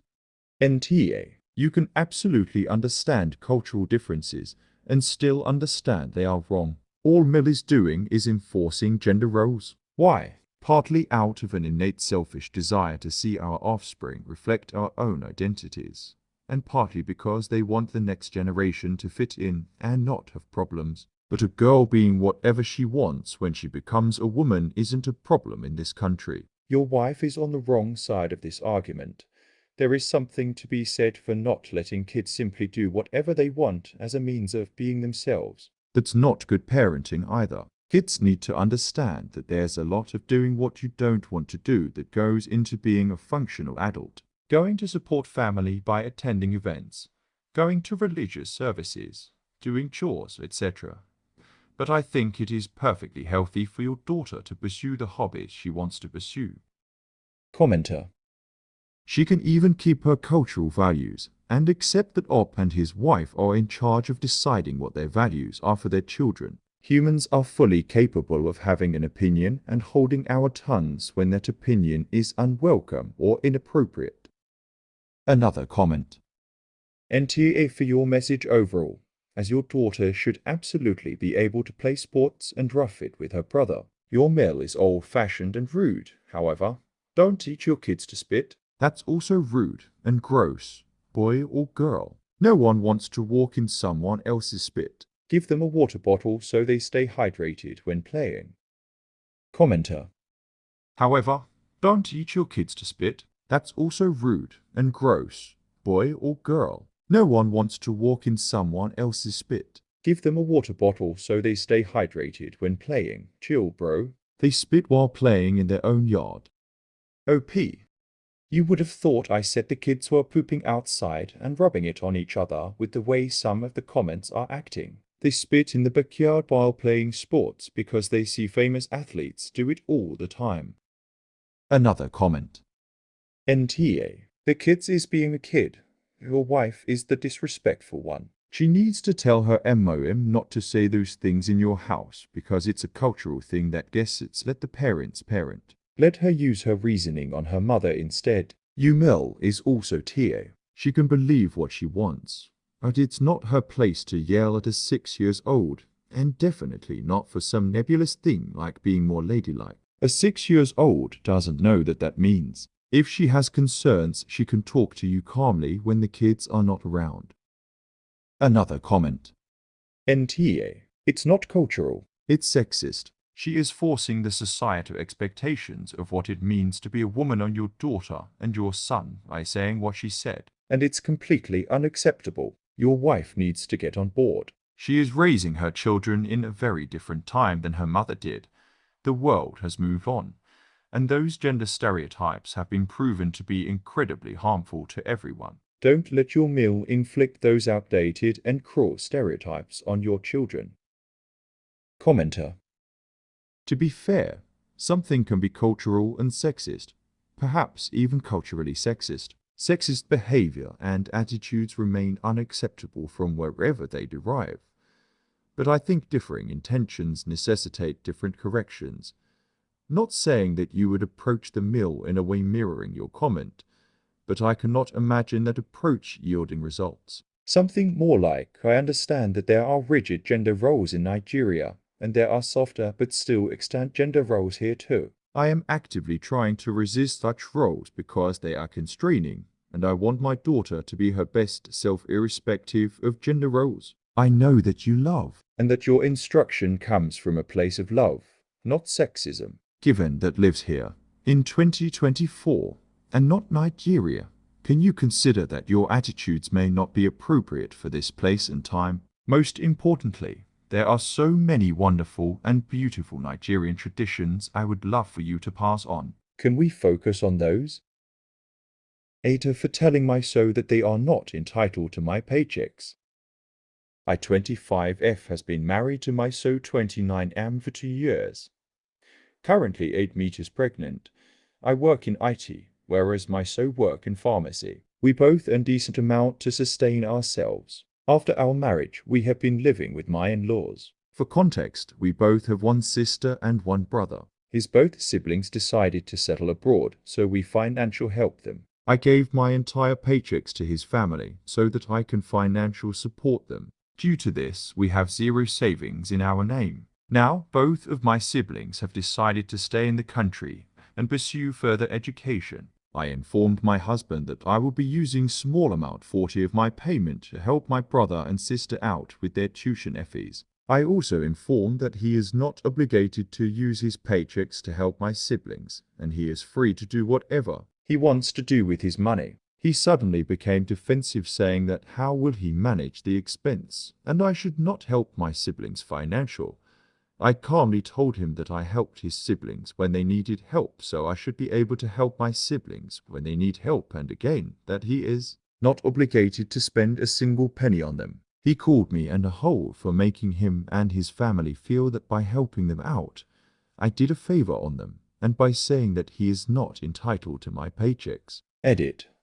Let me make it clear his siblings moved to abroad last year, when I supported them financial, and we had no savings. Starting this year from January, I started adding small amount in our joint account for our baby, which added up to 60,000 till date. Today, I checked that account statement and it had zero balance. When asked, he said he gave my savings to his father. Please keep in mind, he did not contribute a single penny in that saving amount. Relevant comment. Your husband stole $60,000 you saved and gave it to his father. OP. Not $60,000, but 60,000. We live in developing nation. Our paychecks are in. Commenter. The fact that he stole any amount of money and gave it to his family means your child will always come second to his family. Open new accounts that he cannot access and protect the money you earn for your child. Commenter.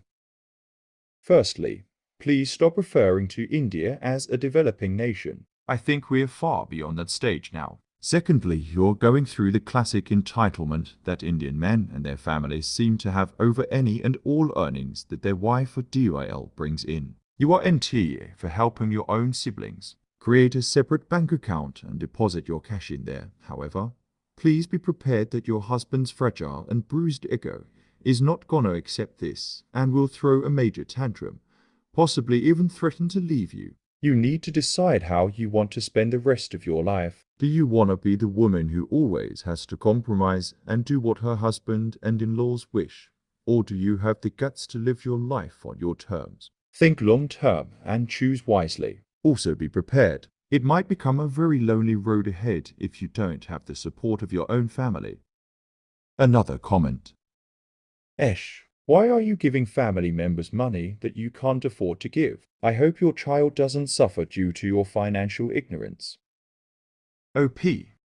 I started saving money for my child in our joint account and saved about 60K. My so went behind my back and gave that money to his father as he was in financial stress. When I confronted him with this information, he became defensive that his father urgently needed money. I know how to save money, but my so feels entitled to my savings. I don't know how to make him respect my financial boundaries. Commenter. This is fed up. He stole from you. This would be enough for me to walk out. I wouldn't be able to trust him anymore. He is financially abusing you. I would call a lawyer and gather evidence that he gave the money away without your permission. Your husband knew he did wrong. Otherwise, he would have told you. Commenter. He stole from her and their baby. Despicable. I would never be able to trust this man again, and without trust, there is no relationship. Another comment. NTA. Did I just read that right? He is okay with you supporting his siblings, but he gets angry when you want to do the same for your own siblings. And your entire paycheck goes to others while you have a baby on the way. This is wrong on so many levels. Another comment. NTA. It only seems fair that you be able to help your siblings if you all provided help to his. In fact, you did do his family a favor by helping them out by providing them money, whereas he is not obligated to support your siblings. It says nothing good about his character that he is not willing to when you provided so much support to his. Then there is the issue of the savings account. Your husband basically stole the money you set aside for your child. The two of you need to have a long talk about finances and how his family is draining you dry, or you need to find a way to protect yourself and your child from this. Another comment. Esh, why the fuck are you giving your entire paycheck away to help other adult people live their lives? I'm sure you blame the culture or tradition, but this is insane. I can barely fathom that your dilemma is who to give away your money to instead of should I keep my money. Yes, you should keep your money, all of it. Stop carrying anyone on your back. I can stress enough how absolutely ridiculous it is for you to be supporting your or his adult siblings. Another comment. NT, let me get this right. One household can't manage on their paychecks. It sounds like you have a very well-paying job if a small amount since January has gotten you $60,000 in savings. I know pharmaceutical work pays well in the UK, so likely will in the US too. It sounds like your job alone could support you if you moved out alone with baby. Normally, I'd say it might be a bit tight given the circumstances, but it sounds like you'll actually be able to save money if you move out. Your husband literally stole from you, which is wrong. He didn't even ask what it was for and doesn't appear to show any forward planning for his child. Your husband, his parents, are financially abusing you. Your entire paycheck should not be going towards helping rent bills when there are 4 grown as adults contributing. I know the economy is terrible, but it's not as bad as that. Get a separate account that your husband can't access ASAP. Set up a code word with your bank so no one can call up and pretend to be you. You need to protect yourself before you'll be able to help your child or your siblings.